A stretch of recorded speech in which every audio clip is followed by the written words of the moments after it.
Bueno, el viernes pasado se pudo conocer el mensaje del presidente que dejó mucho para desglosar y me imagino que hoy Nicolás Blanco va a estar hablando acerca de este pacto de mayo. ¿Cómo estás, Nico? Bueno. ¿Qué tal? ¿Cómo estás, Eliana, Valentina? ¿Cómo están ustedes? Nico. Bien, bien, muy bien. Parecen hermanas, ¿eh? Parecen hermanas ahí. Feliz día a todos los hermanos. Ay, sí, es verdad, no es olviden, verdad. No y me hiciste acordar, le tenemos que mandar un saludo a Francisco. A nuestro Tomano, sí, nuestro Francisco. Tomano es el hermano de ella, pero él ya me adoptó como hermana. ¿Viste? Sí. ¿Viste? Vamos todos para la misma banda. Somos una gran familia, chicas.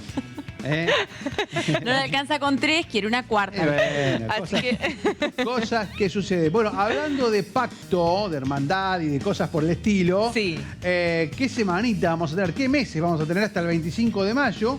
Donde piensa el presidente Milei llegar a un acuerdo, a un pacto nacional. Sí. Previo a eso tiene que hablar con los gobernadores, quiere sacar la ley ómnibus. De todo eso vamos a hablar un poco hoy, con distintos protagonistas, desde un diputado nacional hasta lo que va a ser el viernes la marcha por nuevo 8M en todo el país, con bastantes reivindicaciones a propósito de varias medidas que ha tomado el gobierno, como cerrando el INADI, cerrando el Ministerio de la Mujer, bueno, varias decisiones políticas que afectan Telam también en el día de derechos adquiridos, ¿sí? Sí. Telam en el día de hoy. Ya me ocupo también de eso, sí, no, pero me refería al tema Sí. mujer específicamente porque viene gente a hablar del 8M. Ah, mira. Viene gente a hablar del 8M, pero también a ver cómo lo evalúan los intendentes, las consecuencias de las políticas que está aplicando el presidente de la Nación. Bueno, que tengas buen programa, Nico. Éxitos, Nico. Muchas gracias, hasta mañana. Hasta mañana. Señoras y señores, nos quedamos aquí para hacer quien dice que tal cual, como lo anticipaban recién las chicas en el noticiero, el viernes habló el presidente de la Nación.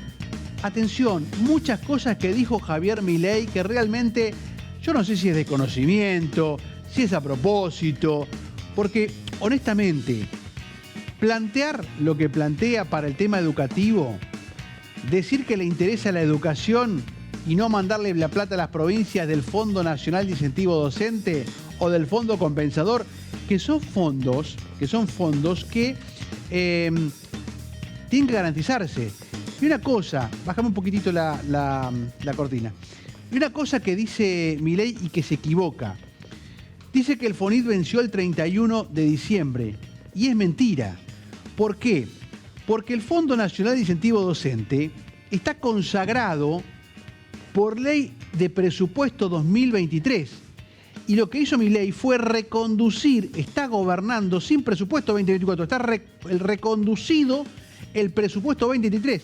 Por lo tanto, continúa el FONIT. Por lo tanto, la obligación de mandarle a las provincias ese fondo, el fondo compensador, bueno, eso está en discusión nuevamente. Y este pacto que quiere el presidente de la Nación con los gobernadores, les dijo, vamos a hacer el pacto, pero apruébenme la ley ómnibus, la ley de bases. ¿Va a insistir Milei con la ley base de vuelta? Sí. Va a juntarse este viernes con los gobernadores que ya le dijeron que quieren el pacto, entre ellos Frigerio. Ahora, ¿van a firmar el pacto a ciegas o van a meter en el medio las exigencias de que le devuelvan a las provincias, bueno, parte de lo que son los impuestos a las ganancias, las cuestiones coparticipables, como por ejemplo el impuesto país, que las provincias lo quieren, o además los fondos, FONIT, fondo fiduciario y demás? A todo esto, la provincia de Entre Ríos también tiene otra carta. ¿Por qué? Porque el pacto de mayo es un nuevo pacto fiscal. ¿Qué significa esto? Todos los años las provincias firman con Nación pactos fiscales en donde se negocian y se reconocen. Por ejemplo, en Entre Ríos, todos los años, ¿se acuerdan ustedes cuando se hablaba de la famosa ley de armonización? Bueno, todos los años se hacen renegociaciones del déficit de la caja de jubilaciones y pensiones, que andan los 200.000 millones de pesos al año. Frigerio necesita que Nación financie eso. Hay un acuerdo para hacerlo. Pero no se hace. Y lo tiene que garantizar la Nación. La provincia no tiene la plata para eso. Entonces Frigerio necesita que Nación, ahora, ¿a cambio de qué? Porque los legisladores Juntos por el Cambio nacionales le votaron en general la ley ómnibus, pero no en particular. Y se pinchó. Y ahora van a insistir con eso. Ahora, si Milei piensa que pagando la ayuda de escolar a los trabajadores asalariados, 70.000 pesos, es bancar la educación, está totalmente equivocado. No sabe el presidente de la Nación lo que cuesta la canasta educativa. No sabe lo que cuesta que un gurí haya que comprarle zapatillas, un pantalón, una remera, unas hojas y una carpeta. No sabe el presidente de la Nación lo que cuesta mandar a un gurí a la escuela. No sabe el presidente de la Nación lo que le cuesta darle de comer a la gente. ¿Por qué? Porque ahora están de vuelta con el tema de los planes para ver qué va a pasar. Mucha gente está esperando cobrar el potenciar trabajo y mucha gente entró a la computadora y no lo va a cobrar. Se desayunó con que no va a cobrar el potenciar trabajo. Eso va a pasar esta semana. Eso va a pasar esta semana. Entonces, ¿se complica la situación? Sí, se complica la situación. Porque sabe usted que no le está alcanzando la guita para absolutamente nada. Entonces, si bajar la inflación es que se muera de hambre la gente, y la verdad, yo no sé.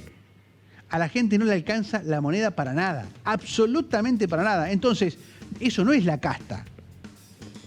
Hablarle a los legisladores y decirle a los legisladores es una cosa, pero, ojo, no se equivoque, señor presidente. ¿Por qué? Porque a los legisladores también lo votó la gente. A los gobernadores también lo votó la gente. Y a los intendentes también lo votó la gente. La gente no votó al presidente y a los otros no. Los otros no lo eligió la magia. No. A los intendentes los votó el pueblo, a los legisladores los votó el pueblo, a los gobernadores los votó el pueblo. Entonces, no se crea omnipresente, omnipotente, único, señor presidente. Va a tener que gobernar. La gobernabilidad se obtiene de los consensos. Y no de beneficios, y no por sacarle. Mire, un ejemplo claro. Cerrar Telam no es ir contra la casta. 780 familias, escuchó bien, ¿no? 780 familias en la calle, cerrando Telam. A mí me puede gustar lo que escribe o cómo escribe la agencia Telam, más o menos. Ahora, yo no puedo desconocer la importancia y trascendencia que ha tenido la agencia de noticias Telam para todos los medios del país. Para todos los medios del país. Porque Telam llega donde no llegan los otros medios. Está y cubre lo que no cubren los otros medios. Después está, yo tengo un insumo, tengo una foto, tengo un cable de noticias que dice lo que pasó en tal cual cosa. Bueno, después puedo creer, no puedo creer. Puedo estar de acuerdo con cómo está redactado o no está redactado, pero no puedo desconocer la importancia y trascendencia que tiene la agencia de noticias Telam y que ha tenido. No puedo borrar de un plumazo, intervenirla de la manera y cerrarla. Y militarizar la puerta como lo hicieron a la madrugada. Oscuras imágenes, que no queremos volver a vivir los argentinos. Con policías en la puerta de las instituciones. Yo no quiero eso. Yo no quiero eso. Mi solidaridad, nuestra solidaridad con todos los compañeros y compañeras de la agencia de noticias Telam y con todas sus familias. Esto no se hace, no es así. En todo caso, usted puede controlar la línea editorial, como hacen todos los gobiernos en los medios públicos, como hizo usted, señor presidente, cuando con la televisación de la cadena nacional no mostró el rostro de ningún opositor, solo los aplaudidores, el 1 de marzo. Eso fue un manejo que hizo usted de los medios públicos, a través de la cadena nacional. Entonces, si quiere hacer eso, hágalo, pero no eche a la gente, al laburante, al trabajador. Años trabajando para que usted lo eche de la noche a la mañana y le ponga un policía en la puerta custodiando. Repito, mi solidaridad con esa gente. Arranco. Sí, me voy a charlar con los protagonistas. Vamos a charlar un ratito con el 8M. Ya me está esperando el intendente para ver cómo evalúa también las políticas en estos 70 días del gobierno nacional, gobierno provincial. También vamos a estar hablando con gente de Nación. Pero ¿me acompañan? ¿Sí? Así empezamos a charlar con los protagonistas en esta noche aquí en ¿Quién dice qué? Me está esperando Ariel Weiss, intendente de Colonia Avellaneda. ¿Cómo le va, intendente? Buenas ¿Cómo noches. está? ¿Cómo estás, Nicolás? ¿Cómo anda? Bien. Buenas noches. Bien, buenas noches. ¿Bien? Bien. Bueno, ¿lo escuchó a Milei? No, sinceramente no. No quería ni escucharlo. No quiero escucharlo. Creo que a veces me niego a escucharlo y quiero esperar que pase un poco más el tiempo para poder hacer un análisis profundo. Antes de tener algún criterio político, por sobre todo soy argentino, soy entrerriano y soy coloniense, antes de tener una idiosincrasia partidaria.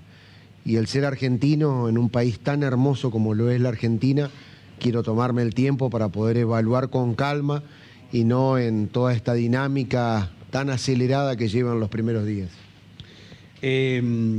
¿Cómo le está haciendo? ¿Cómo está haciendo para gobernar estos días? La verdad que ha sido muy difícil, son días de muchísimo esfuerzo por parte de los trabajadores y del que menos tiene. En nuestro caso, un municipio que viene siendo postergado y muy castigado por la falta de actualización presupuestaria, el Censo Nacional que aún no manifiesta cuántos habitantes somos y eso genera aún la frustración de la coparticipación que nos corresponde. A ver, vamos a explicarle eso a la gente porque no es sencillo. Usted recibe de coparticipación X cantidad de dinero por la cantidad de habitantes de qué censo. Del censo del 2010. La distribución federal de nuestro país se da proporcionalmente a la cantidad de habitantes que somos.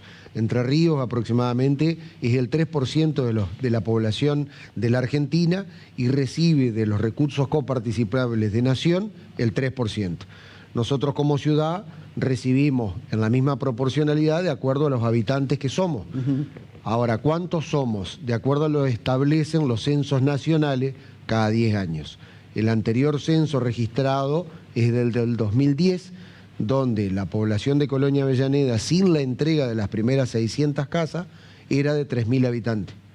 Posteriormente, a los pocos meses, se entregaron las primeras 600 viviendas y de lo que todos sabemos, de ahí a acá, en estos 14 años, un crecimiento muy acelerado de la ciudad, pero no así del recurso coparticipable, por ende, a Colonia Avellaneda le llega la coparticipación nacional y provincial al equivalente por una ciudad de 3.000 habitantes, que en comparación es aproximadamente el mismo presupuesto que recibe la ciudad de Brugo, que ahora lo declararon municipio, claro. Estación San Julián, municipios que ustedes recién... tienen que 3 veces más, ¿cuántos? ¿3, 4 veces más de habitantes? Y 8 o 9, estamos superando los 22.000 habitantes según un número que sacamos por la micromedición de agua y luz. Todavía no se publicó el censo 2022. No hay registros de cuántos habitantes arroja el censo del 2022. Con ese número ustedes deberían aumentar varias veces la coparticipación. Aproximadamente, según el algoritmo, porque no es solo el índice habitacional, sino que muchos otros, pero tendríamos que de mínimo estar recibiendo 3 o 4 veces más de recursos de lo que estamos recibiendo hoy. Y esto hace a que sea muy difícil poder brindarle a una ciudad que tiene una demanda de crecimiento, pero también de uso de la trama vial, un colectivo de línea con una frecuencia alta, una frecuencia vehicular durante todo el día, porque antiguamente Colonia Avellaneda era una ciudad dormitorio, hoy es una ciudad que durante todo el día tiene su actividad por ciudades vecinas, porque vienen de Sauce Montrul, de San Benito, de Villa Urquiza, y da una actividad comercial y fluida constante, donde el deterioro de la trama vial es inmenso, pero reconstruir la trama vial requiere de programas nacionales o provinciales, y no ni así tuviéramos el recurso municipal que nos corresponde. Obras de pavimentación son muy difíciles poder llevarla adelante con recursos municipales. ¿Cómo van a hacer? Digo, porque Paraná declaró la emergencia en transporte y tiene un año para trabajar, o 30 días ahora, el tema de frecuencia y demás. ¿Cómo van a hacer ustedes? Porque se cae el contrato de concesión. Nosotros hoy, justamente a la tarde, estuvimos reunidos con los intendentes metropolitanos y con Catherine Stricket, que es la de transporte de la municipalidad, también Daniel Kramer, que está en el área metropolitana, en San Benito, en el municipio, charlando y profundizando un poco más toda esta situación. La contratación del transporte urbano es de la Municipalidad de Paraná. Como municipios, por más que seamos municipios metropolitanos y más chicos, somos el mismo estado, somos municipios. La Municipalidad de Paraná no puede incidir en una contratación metropolitana que uno dice metrópolis, pero que tampoco existe esa figura, sino que ciudades vecinas o interurbanas, donde autorizó la provincia a que esa línea de colectivo salga fuera de lo que es el ejido de Paraná. Esto requiere de que la intervención del colectivo urbano sea por parte de la provincia, porque los municipios vecinos no tenemos injerencia ni jurídica, ni de contratación, ni de autorización, ni de poder intervenir. ¿Tiene que intervenir la provincia? Tiene que intervenir la provincia, esto es lo que hoy estuvimos charlando con los intendentes vecinos, pedirle al gobernador Rogelio Frigerio tenga en consideración no solo que esta tarifa que se da como sector 1 y 2 y esta tarifa diferida, donde consideramos que nos genera una desigualdad, porque ciudadanos de Colonia Avellaneda toman el colectivo urbano y hoy en un gran conglomerado se bajan en el cruce del Parque Industrial para ir a trabajar al Parque Industrial.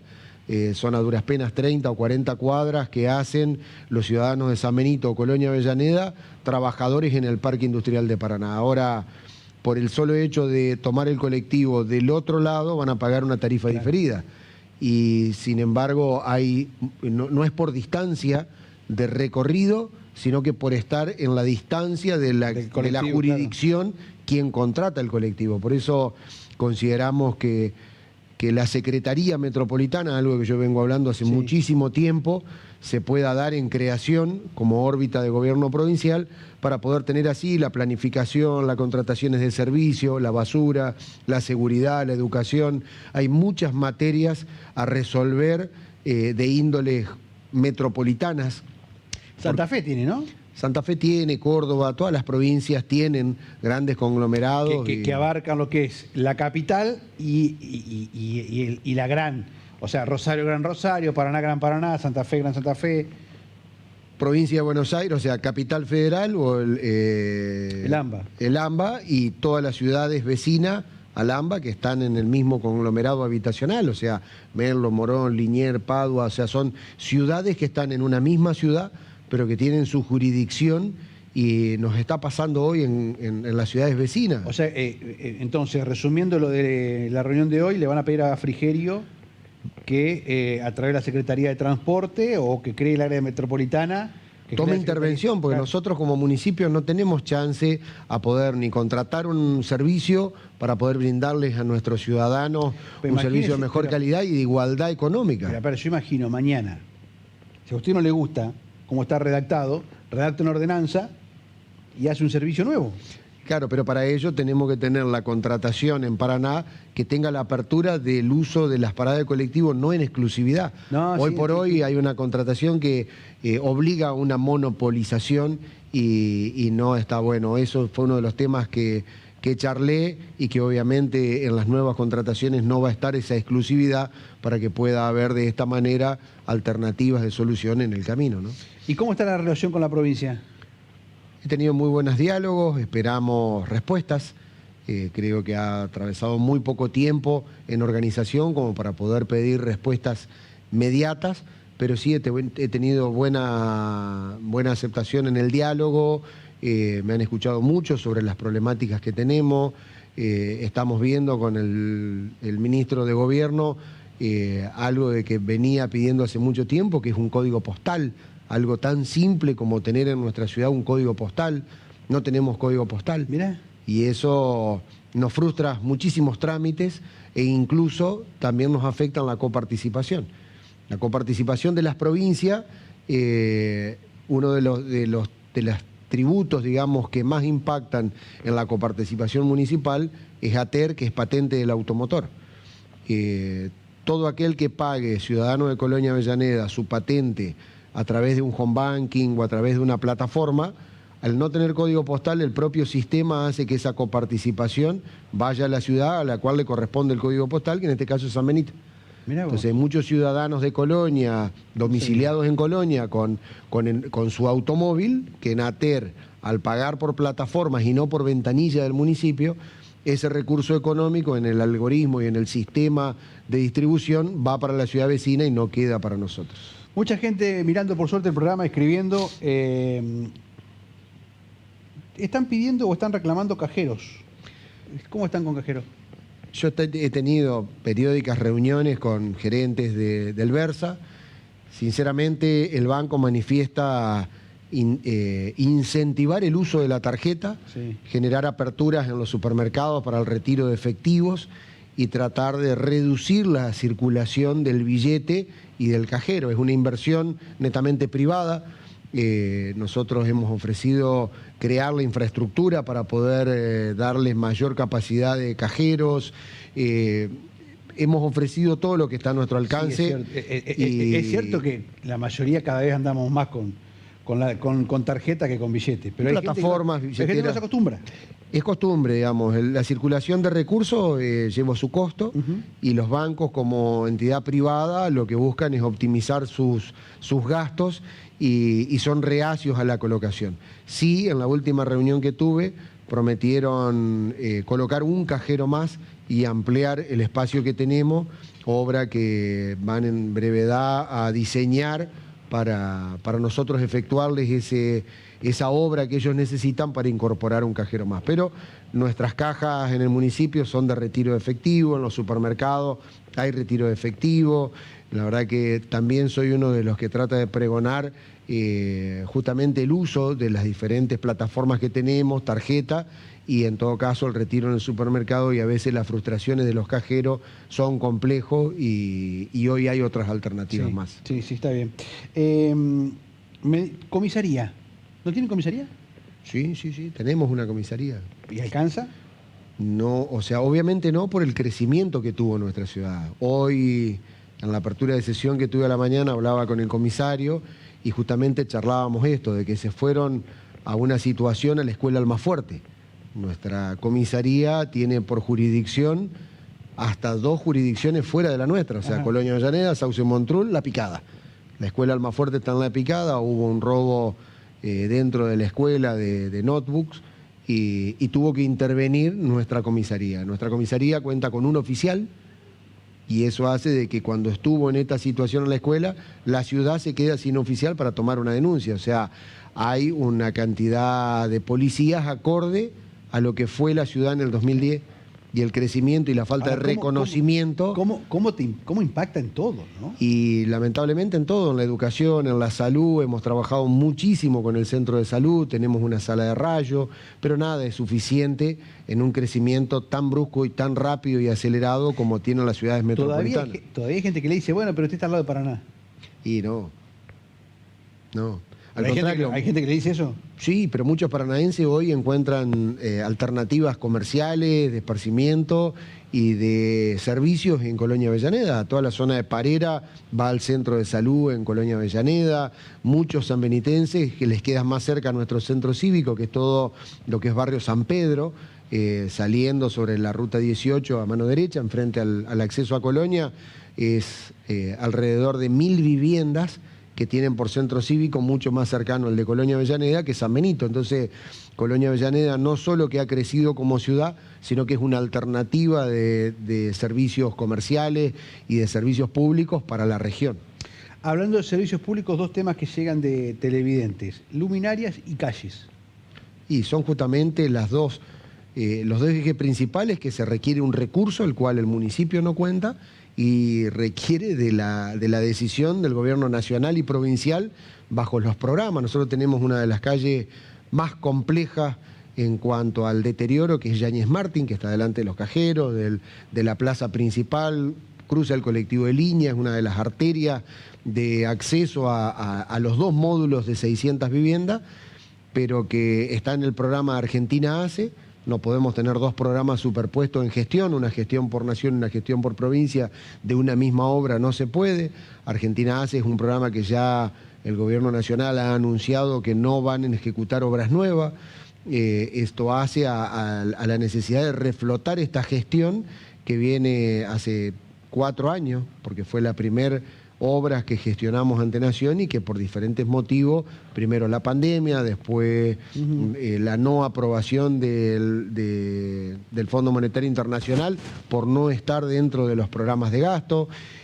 Ahora es la ciudadanía la que sigue padeciendo los inconvenientes y hay que encontrar soluciones. Por eso pusimos un poco de fresado, piedra mora, tratamos de de dar soluciones paliativas ante esas necesidades que obviamente sabemos que no resuelven el problema, pero que transitoriamente es lo que tenemos al alcance y hasta en tanto no tengamos el recurso económico o la decisión política del gobierno nacional o provincial de tener programas de repavimentación o pavimentación de trama vial, desde un Estado municipal son obras muy difíciles de costear.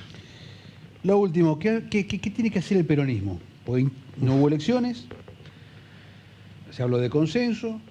Sí, bueno, yo soy hoy quien está al frente de la departamental partidaria y creo que el peronismo lo que tiene que hacer de ahora en más es escuchar, por sobre todo, escuchar muchísimo y entender que el ciudadano, el vecino, lo que nos está pidiendo es ser una opción, no una oposición.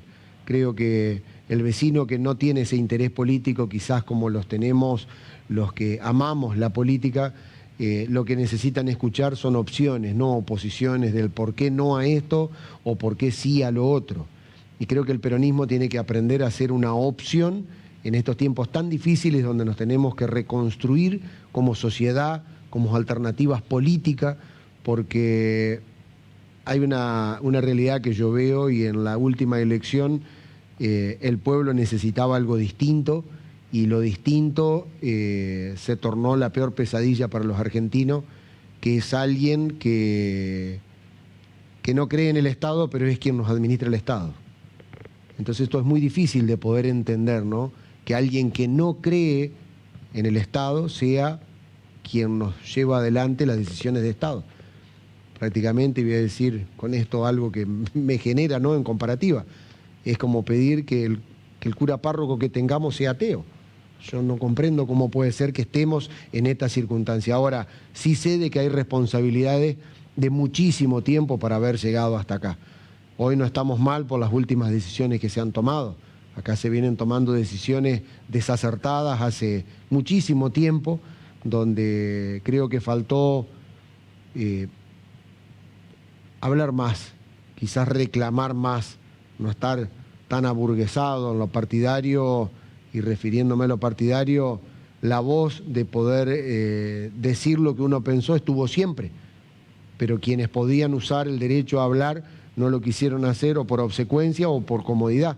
Y creo que lo que hoy tenemos que empezar a hacer es hablar un poco más, pensar distinto, pero eso no ponernos como enemigos, simplemente es aceptar la diversidad de pensamiento para poder construir pilares sólidos. Intendente, gracias por la visita. Gracias a vos, Nicolás. El intendente de Colonia Avellaneda, Ariel Weiss, con nosotros, analizando lo que ha sido o lo que está en estos primeros 70, 80 días de gobierno, en lo nacional, también en lo provincial, y las dificultades para administrar un municipio, producto ni más ni menos de no actualizar la cantidad de habitantes que tiene, ¿no? Cómo la falta de actualización de datos por parte del INDEC afecta, ni código postal tiene la gente de Colonia Avellaneda. Fíjate vos qué dato no menor. Hacemos la pausa y tenemos más ¿Quién dice qué? En vivo hasta las 11 de la noche.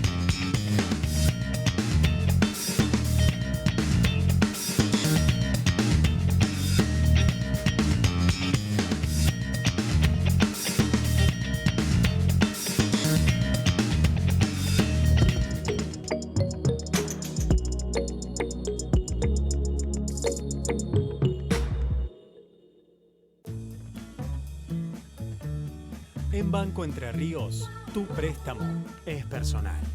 Te damos hasta 12 millones de pesos para que hagas lo que quieras. Como Beto, que por fin puso el cartel de sus sueños. Brillante, Beto. Banco Entre Ríos, acá, para vos. Mundo Muebles, mueblería, colchonería, tecnología y todo para tu hogar. Casa Central, Churrarín 1160. Y ahora también para los vecinos de Colonia Avellaneda y San Benito, inauguramos la sucursal de Ruta 18 y Guido Marisa. Mundo Muebles. Trabajamos todos los días para que nuestros productores, docentes y alumnos puedan llegar a destino. Dirección Provincial de Vialidad. Comenzá el año con una mirada diferente. Óptica Visión, lentes recetados y todas las marcas de gafas para sol. Óptica Visión, San Martín 695 y Urquiza 760. La energía eléctrica es un recurso muy valioso. Te brinda confort en tu hogar, conserva tus alimentos, te provee de agua potable, contribuye a cuidar tu salud, te acompaña en tu trabajo, te ayuda a producir y a desarrollarte, ilumina tu camino, cuida la energía. Es esencial para vivir. ENERSA, Gobierno de Entre Ríos.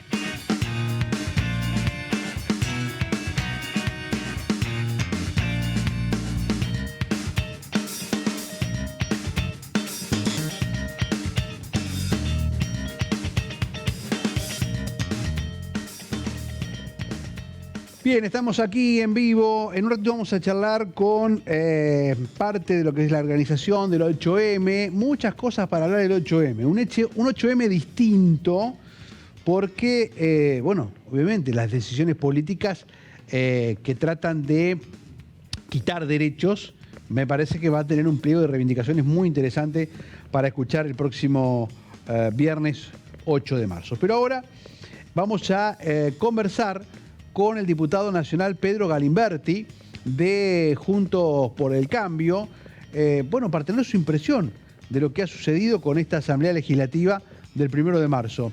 Lo puedo saludar, Galimberti, ¿cómo le va? Tenga usted buenas noches. Nicolás Blanco lo saluda en Canal 11. Buenas noches, Nicolás. Buenas noches para la audiencia. Muy bien. Gracias por recibirnos. Y queríamos charlar un ratito acerca de su primera impresión con este primer mensaje en la Asamblea Legislativa de Milei.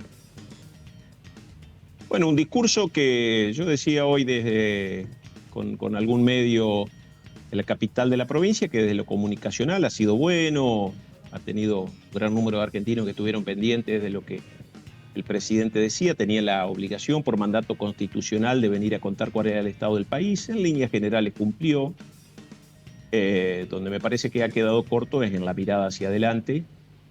Si bien culminó de alguna manera con una sorpresa, que fue ese pacto del 25 de mayo, la verdad que muchas áreas han quedado sin demasiada explicación, y específicamente en el área económica, en un gobierno donde, si bien se ha discutido, por ejemplo, la ley Bases, o lo que se conoció como la ley Ómnibus, ni el jefe de gabinete ni el ministro de Economía han concurrido a dar algunas explicaciones. El propio presidente, en su mensaje del otro día, tampoco ha dado una mirada de hacia dónde quiere ir la Argentina. Habló sí de cuestiones macro, pero dejó de lado algunas otras cuestiones que tienen que ver, o las tocó muy por arriba, algunas cuestiones que son ahora, el pacto de mayo, que usted dice lo toma por sorpresa, lo plantea, pero antes trátenme la ley Ómnibus. O sea que va a insistir con la ley Ómnibus.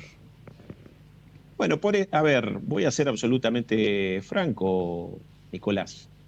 La cantidad de días desde que asumió Milei, las que transcurrió hasta el 1 de marzo, y lo que hay desde el 1 de marzo hasta el 25 de mayo es exactamente la misma cantidad de días.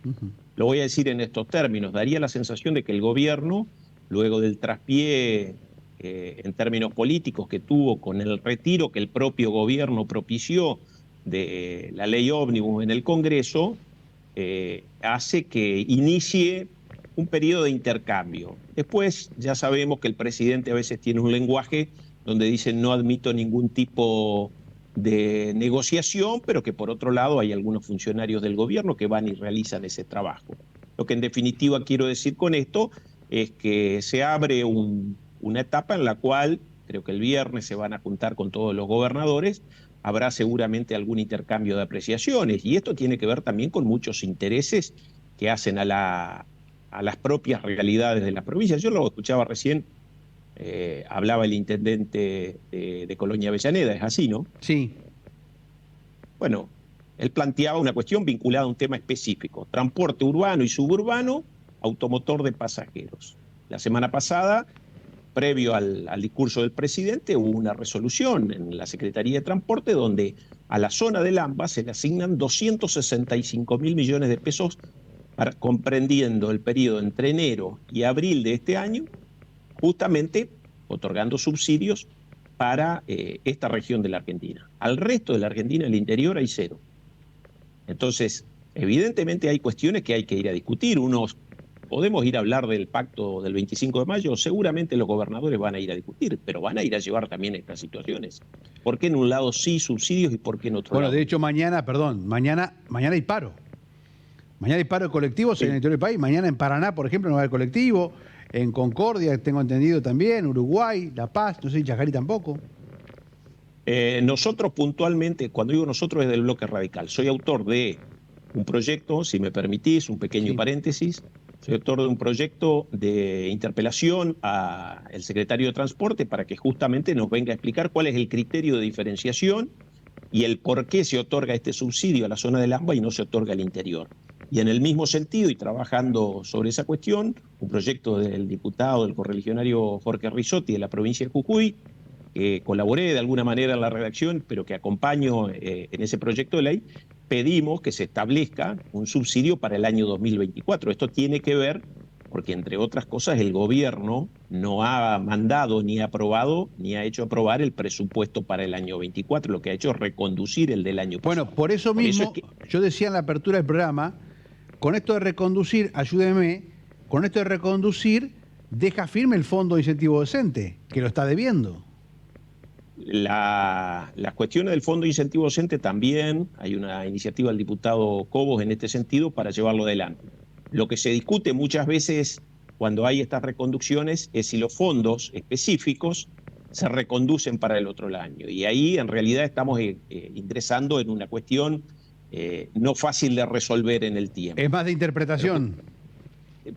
Entramos en una cuestión donde todo parecería indicar que sí, pero eso después, en definitiva, si se quiere avanzar, termina judicializado y esto es una problemática. Ahora, yo, volviendo al tema del pacto, ¿no?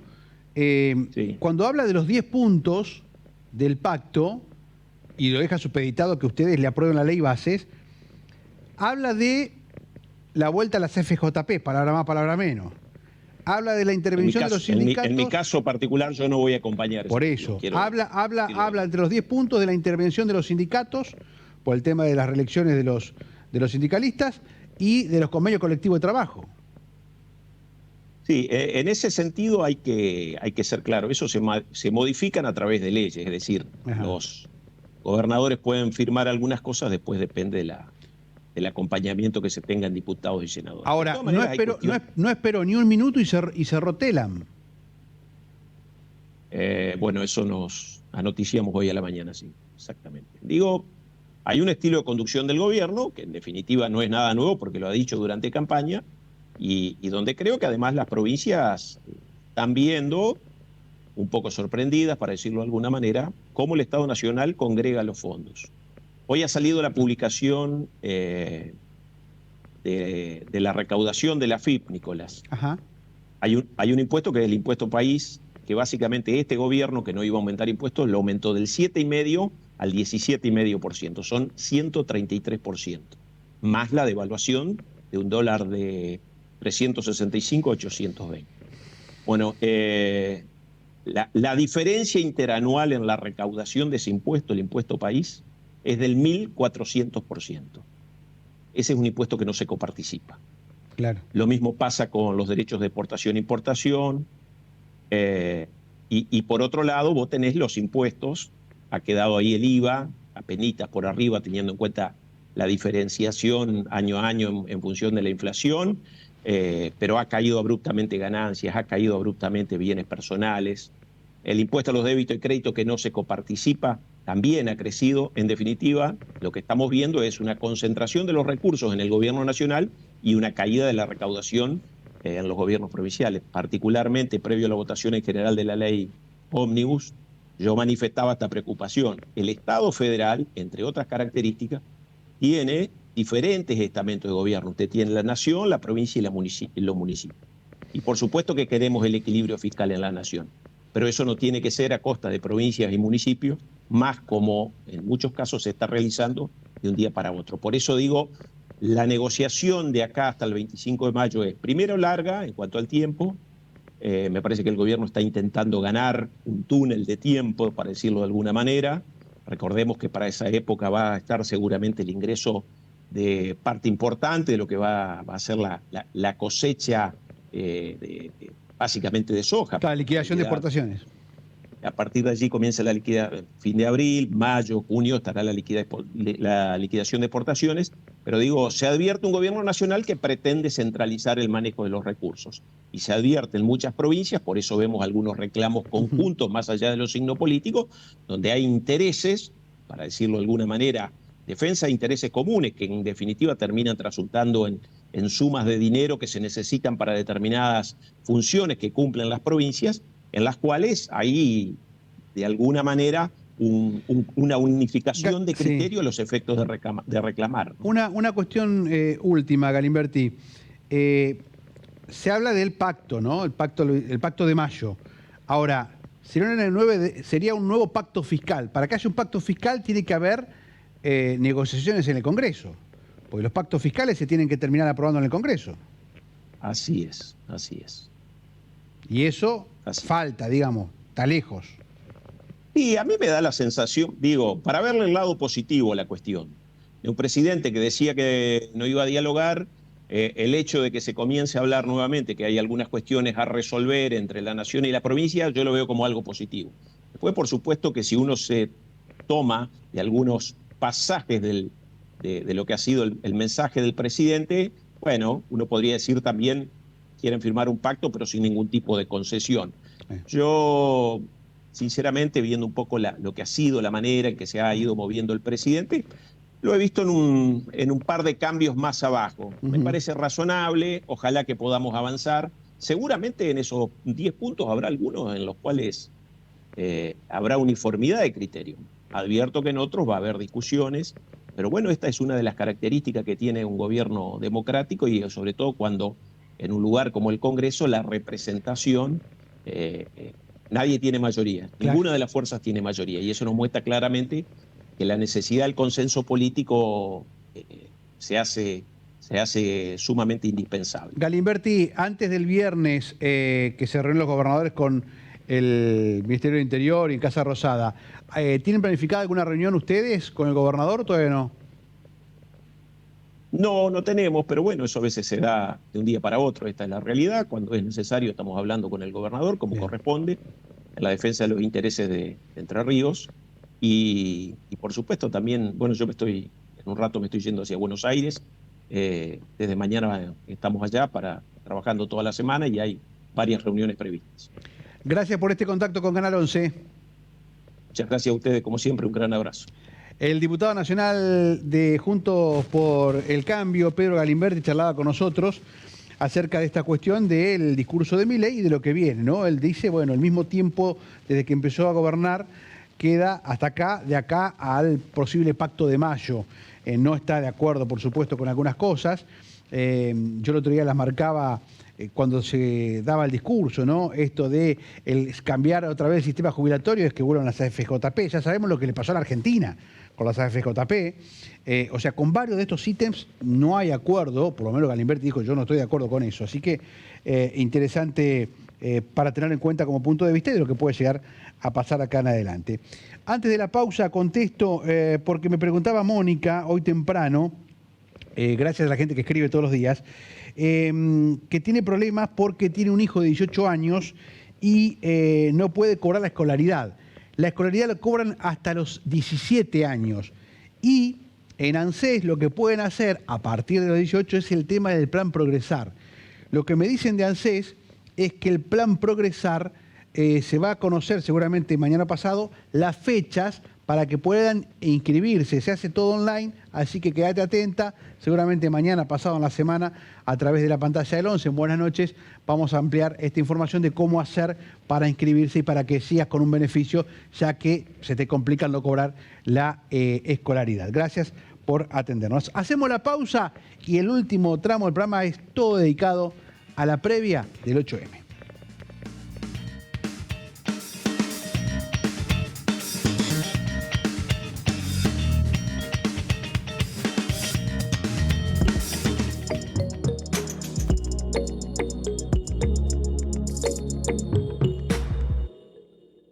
La La energía eléctrica es un recurso muy valioso. Te brinda confort en tu hogar, conserva tus alimentos, te provee de agua potable, contribuye a cuidar tu salud, te acompaña en tu trabajo, te ayuda a producir y a desarrollarte, ilumina tu camino, cuida la energía. Es esencial para vivir. ENERSA, Gobierno de Entre Ríos. Comenzá el año con una mirada diferente. Óptica Visión, lentes recetados y todas las marcas de gafas para sol. Óptica Visión, San Martín 695 y Urquiza 760.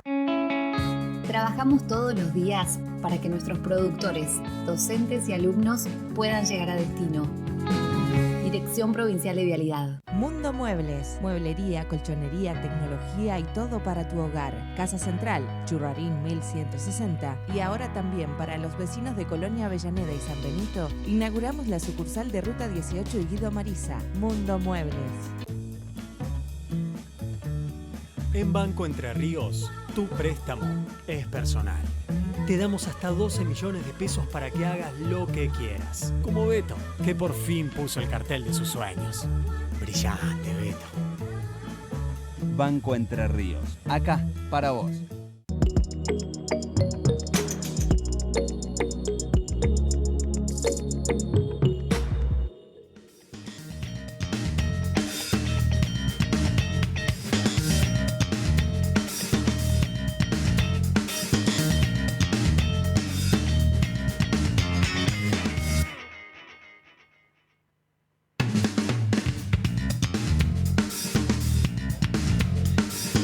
Bien, señoras y señores, faltan horas nada más. El viernes una nueva instancia del 8M. Una jornada me parece, va a tener con un pliego de reivindicaciones impresionante, porque César Rorinadi, el Ministerio de la Mujer, hay, digamos, un montón de antiderechos con proyectos incluso en el gobierno nacional, que me parece que va a ser fuerte escuchar un poco la antesala. Y la antesala lo vivimos acá, en el 11, ¿en quién dice qué? ¿Con quién? Con Antonella Acosta Capelacci, dije bien, y Lucy Grimal. ¿Cómo están? ¿Cómo están? Buenas noches. ¿Qué tal? Pueden ir, ¿Qué tal? Bien, bien, Muchas aquí gracias andamos. por el espacio. Se me hace que mucho debate en la previa, porque se viene un pliego de reivindicaciones grande, ¿no? Uh-huh. Sí, la verdad que sí. Venimos hace tiempo organizando el 8M este año, ya más de un mes. Mucha ansiedad, muchas ganas y sobre todo porque es un emergente, digamos, se necesita esta instancia. Si bien todos los 8M son históricos para nosotras, nosotres, este tiene, bueno, todo un condimento y las primeras asambleas eran brutales porque cada compañera venía de su sector y comentaba, bueno, los avasallamientos, las dificultades, los desafíos, bueno, las provocaciones. Entonces sí, obviamente vamos a tener un documento, debe ser el más amplio que vamos a enunciar en años. Yo pensaba, ¿no? Y el otro día leía, digamos, las declaraciones del vocero presidencial, que yo me imagino cuando ustedes lo escuchan, decir algunas cosas, te da cierta cosa, ¿no? Porque, sí. A ver, no es solamente el tema del lenguaje inclusivo, es la perspectiva de género. Claro, lo que pasa... Más aún, me parece a mí, no sé. Sí, lo que pasa que estamos frente a una situación donde la transformación que le propone a la sociedad argentina el presidente Milei y, digamos, y todos los que están en su gobierno es volver a épocas en el cual, en el caso de las mujeres, las disidencias, pero muchísimos otros colectivos, por ejemplo, las personas con discapacidad, otras etnias, digamos, que no pertenecen a un grupo privilegiado que tiene una serie de condiciones por lo económico, hay todo el resto de la sociedad viviendo sin condiciones laborables dignas, sin trabajo registrado. O sea, sin derechos mínimos que hoy las nuevas generaciones no pueden entender, por ejemplo, de que no haya, hablando de lo que me compete a mí de salud, que no haya un anticonceptivo gratis. Hace 20 años que nosotros tenemos los anticonceptivos gratis en los centros de salud. Entonces, que hoy deje de pasar eso, por ejemplo, las nuevas generaciones no lo pueden entender. Y este gobierno de Milei, o sea, cuando hablamos de la perspectiva de género, es borrar la lectura que nos aporta la perspectiva de género de las desigualdades, en este caso, que somos víctimas las mujeres y las disidencias, que son desigualdades culturales que de a poco la sociedad las va removiendo. Las generaciones actuales, digamos, hoy los varones, por ejemplo, cuidan más a sus hijas, a sus hijos bebés recién nacidos, asumen más la tarea de el cuidado de sus hijos y sus hijas que las generaciones, por ejemplo, de mis padres. Olvídate, sí. A ver, me da la sensación, ayúdenme por favor, pero me da la sensación de que el Estado ha decidido abandonar a las minorías. No sé si es así. Sí, las ha abandonado, primero porque considera que no es necesario, es algo secundario, y además, y yo considero esto personalmente, las ataca porque, bueno, es tan fuerte lo que se está generando en términos económicos, en términos sociales, que la única forma de sostenernos es ponernos a nosotros ahí en el frente como chivo expiatorio. Entonces, cada una de las provocaciones con las que nosotras nos levantamos todas las mañanas, sabemos que tiene una finalidad. Y además de abandonar a las minorías, además de desproteger en el ámbito de la salud a quienes menos tienen, también es, bueno, fomentar el odio para distraer, para la bronca redireccionarla. Sí, a ver, todos los días intenta con alguna acción tapar otras cosas, como puede ser,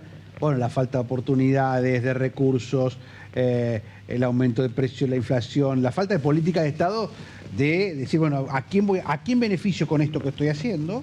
¿No? Estoy cada vez más pobres, no hay oportunidades, porque uno dice, bueno, la gente se hartó, se cansó y votó como que quería un cambio. Ahora, yo no sé si todo el mundo pensaba que iba a suceder lo que está sucediendo. Muchos, tal vez por experiencias anteriores a este tipo de políticas, pensamos, sí, venían por esto. Claro, pero puede haber o sea, y es entendible, o sea, también haciéndonos cargo de toda nuestra propia historia, es entendible el cansancio con la dirigencia política, expectativas que esta democracia después de 40 años no ha venido a cumplir, porque seguimos teniendo pobreza estructural, porque las actuales generaciones jóvenes tienen muchísimas dificultades para conseguir la vivienda, porque el tema del empleo, nosotros tenemos un alto índice de empleo informal, entonces que eso después repercute en la vida de cada uno de los proyectos personales. Todo eso lo podemos entender, y entonces el cansancio de votar a una persona con las características de Milei. Pero de ahí a que después las medidas que tome, yo escuchaba atentamente el primer reportaje que decía, no podemos entender cómo tenemos a alguien, o sea, dirigiendo las cosas del Estado que no cree en el Estado. Y precisamente las minorías o los colectivos que somos mayoritarios, como somos las mujeres, pero que no tenemos los mismos derechos por vivir en una sociedad patriarcal, necesitamos de un Estado, que el Estado lo que hace es regular que las desigualdades no sean tan desiguales. Entonces es como el banquito que tenía, ¿por qué él tenía un banquito el otro día atrás del estrado, presidente Milei? Porque es de baja estatura y entonces necesitaba una ayuda. Bueno, las minorías también necesitamos de una ayuda, de ese banquito, como él es de baja estatura, estaba para poder que lo vieran bien. Bueno, también nosotras las mujeres necesitamos de determinadas políticas, de determinadas cuestiones. Por ejemplo, vamos a un caso común, el tema de la menstruación. Les ocurre a las mujeres, en los cuerpos feminizados. Bueno, hay un gasto todos los meses que es un gasto económico y que es importante. Entonces, el Estado tiene que estar regulando, porque no lo podemos dejar regulado al mercado, porque entonces, o sea, y hay un montón de hechos que este gobierno, desprotegiendo, estigmatizando y demonizando el Ministerio de las Mujeres, ¿qué terminó pasando? Hoy no existe el acompañar. ¿Y qué era el acompañar? Era una política precaria, que no llegaba a solucionar todo, pero por lo menos los primeros 6 meses podía estar acompañando situaciones extremas de violencia para que esas mujeres pudieran salir de ese lugar. El Estado está abandonando el rol de Estado. Sí. Exactamente. ¿No? El Estado, en vez de acompañar esto que decías vos, de igualdad en las desigualdades, lo que hace es abandonar. Entonces, a las mujeres que se acompañen solas, ¿no? Esto de decir, bueno, la ayudamos económicamente porque tiene un costo la salud de la mujer, un costo altísimo, cada vez más alto, ¿no? Exactamente. Sí, con respecto a la perspectiva de género, que se le baja el precio hablando de ideología de género y es una forma de legitimar, lo último que tuvimos es, bueno, la diferenciación que hace con aquellas o aquellos jubilados que tienen o no tienen aportes y que se jubilan sin aportes o por moratoria. ¿Quiénes son? En su gran mayoría las que se jubilan sin ama de casa. Ama de casa o trabajadoras de casas particulares. ¿No? Y cuando nosotros hablamos de perspectiva de género, estamos hablando de una herramienta que nos permite dilucidar en esos casos por qué son en su gran mayoría mujeres, ¿sí?, las que no llegan con un aporte a la jubilación. Ni hablar, bueno, de los peones rurales y demás, pero, pero me parece que esa es la importancia. La asamblea, sectores de todos lados, ¿no? Sí. Se van sumando. Bueno, me imagino en el documento, no quiero spoilar como dicen los chicos ahora, pero me imagino que va a haber cultura. También, está la gente de la cultura que se está sumando, los artistas, ¿no?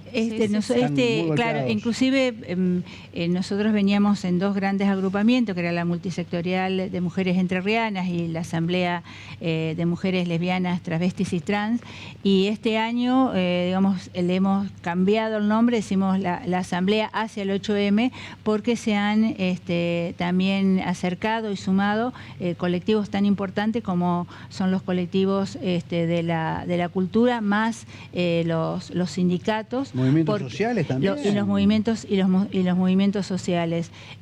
Nosotros esperamos una gran convocatoria. Nosotros volvemos a reivindicar el paro. Nosotros siempre decimos el paro del 8 de marzo, que es el Día Internacional de las Mujeres y Disidencias Trabajadoras, es un paro activo que tiene diversas características. Hay sindicatos que deciden, como por ejemplo la UNER, directamente el cese de actividades, y otros gremios, por ejemplo como AXA, que es el tema de la sanidad, por la característica en el sector privado que adquiere, digamos, llevar adelante una medida de fuerza, lo hacen con asamblea, lo hacen con otro tipo de intervenciones. Y a la tarde convocamos en la ciudad de Paraná, pero también de todas las otras ciudades aledañas, como recién estábamos de Colonia Avellaneda, San Benito, Oro Verde, a todas las personas, porque no es exclusivamente para las mujeres, sino a todas las personas, pero en particular a las mujeres y a las disidencias,